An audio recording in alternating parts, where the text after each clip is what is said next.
Good morning, merry Christmas সবাইকে। আজকের সকালটা ছিল একদমই আলাদা, অনেক সুন্দর।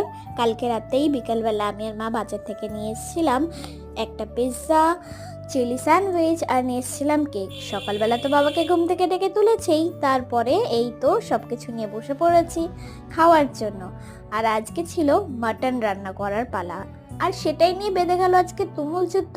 কে রান্না করবে কে রান্না করবে, সে তো বেহাল অবস্থা।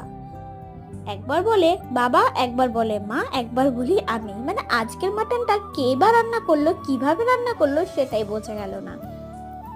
একদিন আমি বাবাকে বললাম মা বেশ ভালো চিকেন রান্না করে, মা মশলা জাতীয় জিনিস খুব ভালো রান্না করে। বাবা বলল আমি অনেক সুন্দর রান্না করি, তুই খেয়ে দেখবি একদিন। যেই কথা সেই কাজ, আজকে মাটন এনে বাবার ইচ্ছে মতো বাবাই রান্না করলো। সত্যি বলতে দারুণ টেস্টি হয়েছিল।